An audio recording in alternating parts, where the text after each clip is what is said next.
কবরের কথা শুনলে ভয় লাগে না? চলে যেতে হয়, কেউ থাকতে পারে, কিন্তু এই জিনিসটা আমাদের স্মরণেই আসে না। এত ব্যস্ততা, এত মায়া জাল, এত মায়ার জালে আমরা আটকে আছি। এত ব্যস্ত লাইফ, সকালবেলা অফিস, বিকেলবেলায় অমুক কাজ, তারপরে অমুক কাজ, একটার পর একটা কাজ চলতেই থাকে। এই ব্যস্ততার কারণে আমাদের জীবনটা সুপার বিজি লাইফ আমরা লিড করছি, আমাদের জন্য সময়ই নেই, কিন্তু চলে যেতে হবে। এজন্য সাইয়েদনা ওমর ফারুক বলছেন, মুতু ক্বাবলা আন তামুতু, মরার আগে একবার মরো। হাসিবু ক্বাবলা আন তুহাসাবু আলাইকুম, তোমার হিসাব নেওয়ার আগে তুমি তোমার একবার হিসাব নাও। ওই আমাদের প্রত্যেকের নিজের একটা হিসাব আছে না নাই? কথা বলেন, নিজে খাতা কলমের মধ্যে একটু লিস্ট করবেন যে আমি জীবনে এই ভালো কাজ করেছি, এই খারাপ কাজ করেছি, আসলে আমার অবস্থানটা কই হওয়া উচিত। নিজে খাটের মধ্যে একবার শটান হয়ে মরার মধ্যে শুয়ে থাকবেন, ভাববেন যে আমি মরে গেছি। ভাবেন না কি হবে, ছেলেমেয়েরা কান্না করবে, আত্মীয় স্বজন কান্না করবে, বাইকে অ্যানাউন্সমেন্ট পাবে, অমুক এলাকার অমুক ভাই আমাদের মাঝে দুনিয়ায় না। বিশাল দেবিদ্বারের ময়দানে আপনার জানাজা খাটিয়াতে করে নিয়ে যাওয়া, শুয়ে শুয়ে ভাববেন। আগে থেকে খুঁজে রাখা কবরে আপনাকে ফেলে বাঁশ দিয়ে উপরে মাটি চাপা দিয়ে চলে আস, অন্ধকার, শুধু অন্ধকার। এই অন্ধকার যেন শেষ হতে চায়। This is the Nature of life, এই তো জীবন। কথা বলেন ঠিক কিনা? ঠিক। এগুলো ভাবার দরকার আছে না নাই? বিষ্ণু বললেন এই সূরাটা এমন সূরা, মানিআতুন মিন আযাবিল কবর। এই সূরা মুলক যারা তেলাওয়াত করবে তাদের কবরে কোনো আযাব হবে। আজকে থেকে সূরাতুল মুলকের তেলাওয়াত করা যাবে, পারা যাবে, পারা যাবে। আসেন না নিজেদেরকে একটু পরিবর্তন করি, আসেন না নিজেদের আমলের ঝুলিতে আরো কিছু বাড়াই, নিজেদের আমলগুলোকে সুন্দর করি, নিজেদেরকে আরেকটু পরিচ্ছন্ন করি। প্রতিদিন রাতে সূরাতুল মুলক তেলাওয়াত করবেন, ইনশাআল্লাহ করতে পারলেন না? 2 নম্বর ফজিলত, শাফাআত লি সাহিবিহা। এই সূরা যারা তেলাওয়াত করবে, এই সূরা তেলাওয়াতকারীর জন্য আল্লাহর কাছে সুপারিশ করবে। 3 নম্বর ফজিলত, খাসামাত আন সাহিবিহা। এই সূরাটা কিয়ামতের দিন এই সূরার তেলাওয়াতকারীর পক্ষে আল্লাহর সাথে তর্ক করবে, ডিবেট করবে। কতক্ষণ? হাত্তা আদখালাহুল্লাহুল জান্নাহ, যতক্ষণ না আল্লাহ তাআলা এই লোকটাকে জান্নাতি বলে ঘোষণা না দেয়। আল্লাহ যতক্ষণ অ্যানাউন্স করবে he is from paradise, he will enter the paradise, আমার এই বান্দা জান্নাতে ঢুকবে, এই সার্টিফিকেট দেওয়ার আগ পর্যন্ত এই সূরা সামনে দাঁড়ায় আল্লাহর সাথে তর্ক করতেই থাকে। আবার বিশ্বনবী বলেন, মান ক্বারা বিহা ফি লাইলাতিন ফাকাদ আকসারা ওয়া আতাবা। রাত্রি বেলায় যেই ব্যক্তি এই সূরাটা তেলাওয়াত করবে তার রাত্রিটারে বরকতময় করে দিবে কে?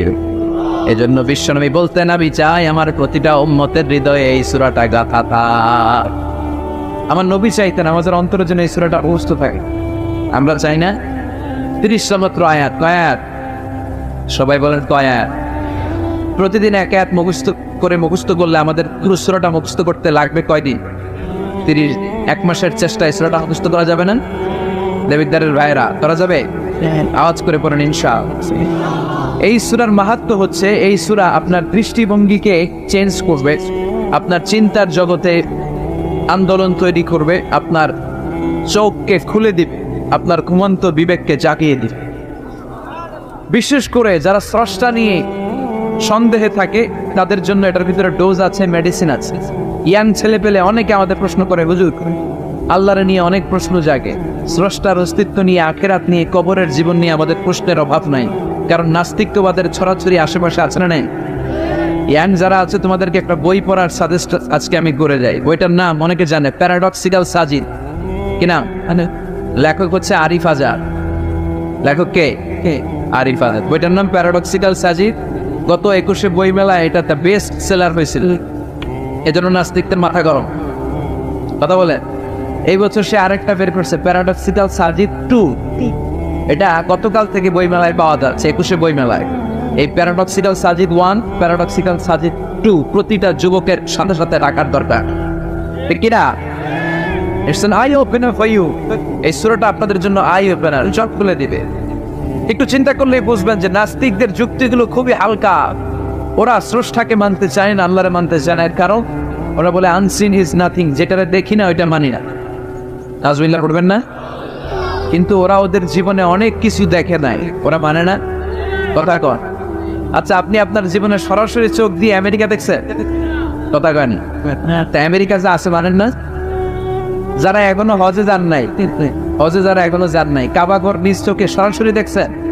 টিভিতে না, টিভিতে তো সবাই দেখছে, সরাসরি কাবা ঘর দেখছেন তো আপনি যে দেখেন না, আপনি সৌদি আরব যে আছে কাবা ঘর যে আছে মানে না, নাস্তিকরা বাতাস খালি চোখে দেখে না, দেখে কিন্তু নাস্তিকরা বাতাস মানে না। Why do you believe on that? বাতাস মানুষ কেন? তোর দাদা তোর বাবা কোনোদিন বাতাস দেখছে? তুই তোর চোখ দিয়ে কোনোদিন বাতাস দেখেছিস? Do you see the air in the atmosphere? উত্তরে বলবেন no. So why do you believe on that? বাতাস বিশ্বাস করো কেন? Do you see the migraine pain when someone feel in his head? কেউ যখন মাথা ব্যথা অনুভব করে বলে যে আমার মাথাটায় প্রচন্ড ব্যথা, ওর যে মাথা ব্যথা দেখা যায়, কথা বলেন ভাইজানের মাথা ব্যথা প্রচন্ড দেখা যাচ্ছে, মাথা ব্যথা থাকলেও মাথার অবস্থা যায়, না থাকলেও দেখা যায় না। So why do you believe on that? মাথা ব্যথা দেখা যায় না তো বিশ্বাস করছে, এগুলো কপাল পড়া, এগুলো হচ্ছে নাম্বার 1 আদাবুল কামাল। এদের দলিলগুলো একেবারে নড়বড়ে। কুফানগরীতে এক নাস্তিক ছিল, সে বলে বেড়াতো আমি আল্লাহরে দেখি না তাই মানি না। কুফানগরীর লোকজন বলে আমাদের এক ইমাম আছেন নু'মান ইবনে সাবিত, উনার সাথে বসলে তুমি আল্লাহরে দেখতে পাবা। সে বলে তাই, তাহলে তোমাদের ইমামকে ডাকো। সাইয়েদনা ইমাম আবু হানিফা টাইম দিলেন, এই জুমার দিন, আজকে জুমার দিন না, এই জুমার নামাজের পরে ঠিক ভর দুপুরে 2টায় সবাই আমরা একত্রিত হব, নাস্তিকও আসবে, সাইয়েদনা ইমাম আবু হানিফাও আসবে। জুমার সালাতের পরে লোকের বন্যা বয়ে গেল, বাদ ভাঙা জোয়ার, অনেক মানুষ, নাস্তিক এসেছে, লক্ষ লক্ষ লোক এসেছে, আসে নাই ইমাম আবু হানিফা, আসে না আধা ঘন্টা 1 ঘন্টা 2 ঘন্টা পরে আসছে। নাস্তিক বলে এই তোমাদের ইমাম যার কোনো সময়ের জ্ঞানী নেই, এর সাথে কিসের তর্ক? সাইয়েদনা ইমাম আবু হানিফা বলে ইনদি উযর, আমার উযর আছে। কি উযর? সাইয়েদনা ইমাম আবু হানিফা বলেন আমি ঘর থেকে বের হয়ে আসার পথে একটা নদী পার হয়ে আসতে হয়, আজকে এসে দেখি নদীর মধ্যে কোনো মানুষ টানুষ নাই, নৌকা নাই, মাঝি নাই, কিচ্ছু নাই। তো হঠাৎ দেখলাম পাশে বিশাল বড় একটা গাছ, এই গাছটা এমনি 2 ভাগ হয়ে গেল। হঠাৎ গাছ থেকে এমনি লম্বা তক্তা হয়ে গেল, এমনি তক্তাগুলো জোড়া লেগে নৌকা হয়ে গেল। আর নৌকা আমার সামনে আসলো, মাঝি ছাড়া, লগি বৈঠা ছাড়া, আমি নৌকায় যেয়ে বসলাম, নৌকাটা আমার নিয়ে টান দিয়ে সাঁ করে ওপার নিয়ে গেল। তো এই যে এই কাজগুলো আর প্রসেসিং গুলো হতে আমার 2 ঘন্টা সময় লেগেছে। নাস্তিক কয় তবে ইমাম গাঞ্জা খাইছে, মাথার তার ছিঁড়া গেছে। তাহলে কোন সুস্থ মানুষ এই কথা বলতে পারে? এমনি নাকি গাছ ভেঙে তক্তা হয়, এমনি নাকি তক্তা লেগে নৌকা হয়, এমনি নাকি মাঝি ছাড়া নৌকা চলে? সাইয়েদনা ইমাম আবু হানিফা বললেন এই তো আপনি লাইনে চলে আসছেন, আপনার বোঝানো এখন আমার খুব সহজ হবে। এমনি গাছ কাটে না করার ছাড়া, এমনি তক্তা জোড়া লাগে না, নৌকা হয় না মিস্ত্রি ছাড়া, এমনি নৌকা চড়ে না মাঝি ছাড়া, তাহলে এত বিশাল বড় আকাশটা কেমন করে এমনি হয়? জমিনটা কেমন করে এমনি হলো? সাগর মহাসাগর পাহাড় মরুভূমি কেমন করে এমনি বলে? এগুলোর একজন স্রষ্টা আছে না নাই? নাস্তিক কয় তাই তো, আসলেই তো আমি হাদারাতে, আসলেই তো আমি উল্লুকা পাঠা, এইভাবে তো আমি কখন ভেবে দেখি নাই, এইভাবে তো কোনো চিন্তা করি নাই। ওই বাপ, তুমি আমার ঘুমন্ত বিবেককে জাগিয়ে দিয়েছো, তুমি আমার চোখের সামনের পর্দাটা উঠিয়ে দিয়েছো, তুমি আমার দৃষ্টিভঙ্গিকে পরিবর্তন করে দিয়েছে। ওই ইমাম, তুমি আমার চোখ খুলেছ, তুমি আমাকে হক চিনতে সাহায্য করেছ, আর দেরি করতে চাই না, আমারে পড়িয়ে দাও লা ইলাহা ইল্লাল্লাহু মুহাম্মাদুর রাসূলুল্লাহ, কালিমা পড়ে মুসলমান হয়ে গেছে। আল্লাহু আকবার। এমনি নাস্তিকদের জন্য এই সূরার ভেতরে আল্লাহ তাআলা অনেক দিক দর্শন রেখেছেন, জীবন দর্শন রেখেছেন। আল্লাহ বুঝাতে চান যে গোলাম, আমারে চেনার জন্য, আমারে দেখার জন্য তোর ডক্টরেট ডিগ্রি লাগবে না, তোর ব্যাচেলর ডিগ্রি মাস্টার্স ডিগ্রি লাগবে না, তুই আমার সৃষ্টির দিকে একটু নজর করে তাকা, একটু ঠাট্টা মাথায় চিন্তা করে দেখ, একটু সাগরের দিকে তাকা, একটু নদীর দিকে তাকা, একটু পাহাড়ের দিকে তাকা, তাকালেই তুই বুঝবি সামওয়ান ইজ কন্ট্রোলিং এভরিথিং। একজন এমডি আছে, ম্যানেজিং ডাইরেক্টর, মহা ব্যবস্থাপক, যে গোটা বিশ্বের সব ব্যবস্থাপনার আঞ্জাম দিচ্ছেন। চিল্লায় বলেন ঠিক কিনা? আল্লাহ বলে তুই সাগরের দিকে তাকা, পাহাড়ের দিকে তাকা, নদীর দিকে তাকা। সাগরের দিকে তাকালে আমি আল্লাহর একটু যে পাবি, ঝর্ণার দিকে তাকা, ঝর্ণার মধ্যে আল্লাহর নিদর্শন আছে না নাই? ঝর্ণা ঝর্ণা ঝর্ণা রে, বলনা বলনা বলনা রে, কার বিরহে পাগল পড়া তুই, গার মিলনে ফুল ফসলে হরারে তোর দুকুল বই, গার মিলনে ফুল ফসলে মরারে তোর দকুল বই ঝরনা ঝরনা ঝরনা রে বলনা বলনা বলনা রে তার বিরহে পাগল বড়া তুই সুবহানাল্লাহ পড়েন। ঝরনা দেখছেন কোন দেশ? অনেক অনেক দেখছেন সিলেটে, মাধবকুণ্ড, জলপ্রপাত, আর কোথায় সীতাকুণ্ড, আর কোথায় রাঙ্গামাটি, আর শ্রীমঙ্গ ঝর্ণা আছে না? এই ঝর্ণার দিকে তাকাবেন, ঝর্ণার ঝরঝর শব্দের আওয়াজগুলো বুঝার চেষ্টা করবে, দেখবেন ঝর্ণা আপনাকে বলে দিবে যে আমার স্রষ্টা কে। আল্লাহর সৃষ্টির দিকে তাকালে আল্লাহরে পাওয়ার সুযোগ আছে না? নেই? এই তথ্যগুলো, এই উপাত্তগুলো, এই মেসেজ আর ইনফরমেশন গুলো আল্লাহ তাআলা এই সূরার ভিতরে বলে দিয়েছে। শুনতে রাজি আছেন? আওয়াজ করে বলেন তো সূরার নাম, আরো জোরে সবাই বলেন কিনা। মুলক। মুলক মানে কি? মুলক মানে রাজত্ব, মুলক মানে ক্ষমতা, মুলক মানে পাওয়ার, মুলক মানে কিংডম, মুলক মানে সভরেনিটি, মুলক মানে অথরিটি কার? এজন্য রব্বুল আলামিন বলেন তাবারাকাল্লাযী বিয়াদিহিল মুলকু ওয়া হুয়া আলা কুল্লি শাইইন কাদির। সুবহান সেই সত্তা যার হাতে ক্ষমতা আর তিনি সকল কিছুই করতে ক্ষমতাবান, সবকিছুর উপর কর্তৃত্বশীল। চিল্লায় বলেন ঠিক কিনা? তাবারাকাল্লাযী, সুবহান তিনি, বিয়াদিহিল মুলক যার হাতে ক্ষমতা। ক্ষমতা কার হাতে? নাকি প্রধানমন্ত্রীর হাতে, র্যাবের হাতে, পুলিশের হাতে, আপনার হাতে? আপনারা তো তখন ক্ষমতা সব আঙ্গ আছে। সকল ক্ষমতার উৎস কে? সকল ক্ষমতার উৎস আল্লাহ, কিন্তু আমরা বলে থাকি সকল ক্ষমতার উৎস জনগণ। এটা যুক্তিতে টিকে না। কি ক্ষমতা আছে আমাদের? কি ক্ষমতা আছে? কোনো ক্ষমতা নাই। মানুষকে আল্লাহ তেমন কোনো ক্ষমতাই দেয়নি, যেটা দিছে এটার ক্ষমতা বলা যায় না। চিল্লায় বলেন ঠিক কিনা? আসল ক্ষমতার মালিক হলেন আল্লাহ। আমাদেরকে তো আল্লাহ দুর্বল করে বানিয়েছেন। আমাদেরকে দুর্বল করে তৈরি করেছে কে? শুধু আমরাই দুর্বল। আমি দুর্বল, আমার বাপ দুর্বল, আমার দাদা দুর্বল, আমার 14 গোষ্ঠী দুর্বল। আমরা দুর্বলের ঘরে, চিল্লায় বলেন দুর্বলের ঘরে, সেই দুর্বলের ঘরের দুর্বল কয় আমরা সব ক্ষমতার উৎস। কি ক্ষমতা আছে আমার? আজকে মাহফিলের প্যান্ডেলের পেছন থেকে বলে, কেউ যদি বলে হুজুর সব, কি বলে? সব তো আমি আমার নানা করে দৌড়, তুমি এদিকে দৌড়া, চাচা আপন প্রাণ বাঁচা। সাপ কথাটা তো মজা করে বললাম, এত অনেকে খুঁজতেছে আসলে কি সাপ। আর আসলে যদি একটা anaconda, C snake, black mamba, king cobra, Python এসে ফস করে যদি প্যান্ডেলের একটা নৃত্য পাওয়া যেত, আরে কথা গো। তো এই হচ্ছে আমাদের ক্ষমতা। সাপ বাঁধতে বাবা ব্যাংক চিনেন না? না দেবিতার তো বাবা ব্যাংক নাই, কি করে? খালি 10টা বাবা ব্যাংক, 2টা এই স্টেজে আর বাকি 8টা প্যান্ডেলে। যদি ছেড়ে দেওয়া হয় বাবা ব্যাংক আর কি লাভ দিবে? এর চেয়ে বড় লাভ দিবেন আপনারা। বাবা ব্যাংকের চেয়ে বড় লাভ দিয়ে আমরা দৌড়াই শুরু। কত অসহায় আছে, কত দুর্ব্যাং, বল্লা পোকা, মৌমাছি আমাদেরকে কামড় দিয়ে উড়াল দেয়। এটা ধরে যে মারবো এটাও পারি না। কুত্তা এম করে কামড়াইলে আমরা কুত্তারে কামড়াইতে পারি। কি অসহায়! পিঁপড়া কামড় দিলে আমরা কিছু করতে পারি না। কানের ভিতরে যদি কারো পিঁপড়া ঢুকে থাকে, হ্যাঁ,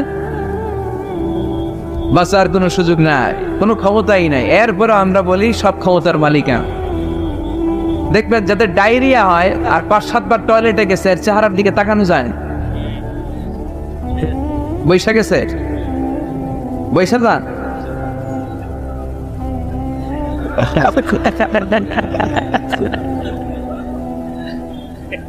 তো এই হইলো আমাদের অবস্থা।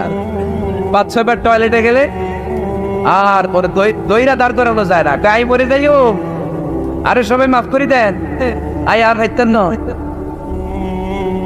আমি পারবো না, আমার মাফ করে দেন। পারবি না কেন? তুই না ক্ষমতার উৎস। কথা কর। আসলে আমাদের কোনো ক্ষমতা নাই, আমরা দুর্বল। আসল ক্ষমতার মালিক একজন, চিল্লায় বলতে হবে তিনি কে। আমরা যে কত দুর্বল। ন্যাচারাল ক্যালামিটি অর ডিজাস্টার যখন হয়, প্রাকৃতিক দুর্যোগ, তখন নিজের অবস্থা খেয়াল করবে। বন্যার সময় মানুষের কি অবস্থা হয়, ঠিক কিনা? ভূমিকম্পের সময় কি অবস্থাটা হয় আমার, রাত 3টার দিকে যদি ভূমিকম্প হয় তো লুঙ্গি বইরা দৌড়, লুঙ্গি ছাড়াও দৌড়, আগে যান বাঁচাও। পাগল হয়ে যা, বাচ্চাটারে করে নিয়ে দৌড়াবো, না স্ত্রীকে ঘুম থেকে জাগাবো, না ভারতীয়দেরকে উঠাবো, না নিজেই ছাদের উপর থেকে ত্রাস ভয় ভূমিকম্প, সবাই দৌড়। দেখবেন ভূমিকম্প হইলে বাড়িওয়ালাও দৌড়, ভাড়াটিয়াও দৌড়, নাকি ভাড়াটিয়ারা দৌড়ায় বাড়িওয়ালারা দৌড়ায়? কথা কর। ডোনাল্ড ট্রাম্প যে বিল্ডিং এ থাকে ওইটাতে ভূমিকম্প হইতে ডোনাল্ড ট্রাম্প তো দৌড়াবে না? ডোনাল্ড ট্রাম্পও দৌড়াবে। আমি কিছু টেলিভিশনের লাইভ প্রোগ্রাম দেখেছি, ওখানে উপস্থাপক আর অতিথিরা ক্যামেরা ট্যামেরা মেকআপ টেকআপ নিয়ে বসছে, একটু পরে শুরু হয়েছে মাইক থুইয়া দিয়া উপস্থাপক দৌড়। তো যেহেতু মেকআপ টেকআপ একেবারে ক্যামেরা ট্যামেরা সব সেটিং, অতিথিরা ওঠে না, একটু পরে আবার না আসার, এবার অতিথিও তো বাঁচার জন্য শব্দ। এই হচ্ছে আমাদের ক্ষমতার দৌড়াবে। এরপরও আমরা বলি আমরা নাকি ক্ষমতার উৎস। তুফান হলে, এইখানে একটা তুফান হলে 70 কিলোমিটার বেগের জাস্ট বাতাসটাকে যদি আল্লাহ এর তীব্রতা যদি বাড়িয়ে দেয়, সব দৌড়াম। কথা কয় আল বাহরু জুনদুম মিন জুনুদিল্লাহ, আর রিহ জুনদুম মিন জুনুদিল্লাহ। বাতাস আল্লাহর সৈনিক, আগুন আল্লাহর সৈনিক, তুফান আল্লাহর সৈনিক। চিল্লা এখন ঠিক কিনা? 2004 সালের সুনামির কথা বলে গেছেন। ইন্দোনেশিয়া একটা প্রদেশ আছে, বান্দা আছে, এক ধাক্কায় 3 লক্ষ সাগরের ভেতরে। জাপানের কান্টো শহরে 1 লক্ষ না, একটা ধাক্কায় কয়েক সেকেন্ডের ব্যবধান। একটু আগে নাচানাচি করতেছিল, দুম্বা চলে একটু পরে সব হয়ে গেছে দুমড়ো, একেবারে সাইজ করে ফেলছে কে? কোনো ক্ষমতা নেই, ক্ষমতার মালিক কে? এজন্য রাব্বুল আলামিন বলেন তাবারাকাল্লাযী বিয়াদিহিল মুলকু ওয়া হুয়া আলা কুল্লি শাইইন কাদির। সুবহান সেই সত্তা যার হাতে ক্ষমতা, কার হাতে। কক্সবাজারে দেখবেন একটা দ্বীপ আছে, একমাত্র দ্বীপ যেটাতে পাহাড় আছে, নাম মহেশখালী। ওইখানে বৌদ্ধদের স্বর্ণ মন্দির আছে। ওখানে তুফান টুফান শুরু হইলে বৌদ্ধরাও জিকির করা শুরু করে দেয় আল্লাহ। সুবহানাল্লাহ কইবেন না? তুফানে বললে দেখবেন হিন্দু, বৌদ্ধ, আস্তিক, নাস্তিক সবাই জিকির করে একজনের, চিল্লায় বলেন তিনি কে? আমরা মাঝে মাঝে আমাদের প্রোগ্রাম স্কেডিউল এত টাইট থাকে, মাঝে মাঝে আমরা প্লেনে, হেলিকপ্টারে এক জেলা থেকে আরেক জেলায় যাই। বাস্তবে সিলেটের প্রোগ্রাম, কক্সবাজারের প্রোগ্রাম, ওই অমুক জায়গায় প্রোগ্রাম, তো ফ্লাইট ধরা লাগে। তো আমরা আভ্যন্তরীণ ফ্লাইটে চড়ে চড়ে আমরা যাই। আমরা যখন যাই, ওখানে কিছু এয়ার হোস্টেস থাকে বিমানের ভেতরে, এদেরকে বলে বিমানবালা। খুব সুন্দরী স্মার্ট নারীদেরকে তারা রিক্রুট করে, নিয়োগ দেয়। এদের যদি 3-4টা সন্তান হয়ে যায়, এদেরকে আমার চাকরিতে রাখে। সৌন্দর্যটাই যাদের পুঁজি, যারা লিপস্টিক মেখে, পারফিউম মেখে, মেকআপ করে, ভেরি বিউটিফুল লেডি, ওরা আসে, এসে আমাদেরকে খাবার টাবার দেয়, ইনস্ট্রাকশন দেয়। তো বিমানটা, আভ্যন্তরীণ বিমানগুলো বাংলাদেশের ভেতরে যেগুলো চলে, এগুলো 14 থেকে 15,000 ফিট উপরে ওঠে। বিমানটা প্রথমে রানওয়েতে ট্যাক্সি করে, মানে বিমান যখন মাটিতে চলে এটাকে বলে ট্যাক্সি। কি বলে? ট্যাক্সি ছেড়ে যখন উপরে ওঠে এটারে বলে টেক অফ। কি বলে? এটা যখন বিমানটা যখন টেক অফ করবে, তখন দেখলাম এই এয়ার হোস্টেস গুলো, যেগুলো পর্দা নাই, হেজাব নাই, শালীনতা নাই, মাইক্রোফোন হাতে নিয়ে ঘোষণা দিচ্ছে, ভদ্র মহিলা এবং ভদ্র মহোদয়গণ আপনাদের সিট বেল্ট গুলো বেঁধে নিবে। এখনই আমাদের উড়োজাহাজটি শাহজালাল আন্তর্জাতিক বিমানবন্দর থেকে শাহ আমানত বিমানবন্দরের উদ্দেশ্যে 15,000 ফিট দিয়ে উড়ে যাবে। এরপরে পড়তে শুরু করে আল্লাহু আকবার, আল্লাহু আকবার, আল্লাহু আকবার। তো আমি উল্টা করে তাকাই, ফিরে এই মাইয়া আল্লাহু আকবার বুইরা দেখি হাতের মধ্যে এরকম কাগজ, এই কাগজ থেকে দেখে দেখে পড়তেছে। উচ্চারণ কিন্তু আমগো মতো না, পড়তেছে আল্লাহু আকবার, আল্লাহু আকবার, আল্লাহু আকবার, সুবহানাল্লাযী সাখখারা লানা হাযা। পুরো দোয়া টাইপ করছে, ওমা কুন্না লাহু মুকরিনিন ওয়া ইন্না ইলা রাব্বিনা লামুনকালিব। তো আমি হিসাব মিলালাম, automatic lipstick, makeup, suited, footed, perfume মাখা, হিপ হপ স্টাইলের মেয়ে, এরা আল্লাহু আকবার পড়ে কেন? তখনই খেয়াল করে দেখলাম যে বিমানটা এখন ছাড়ছে, জমিন ছেড়ে দিয়ে 15,000 ফিট উপরে যাচ্ছে।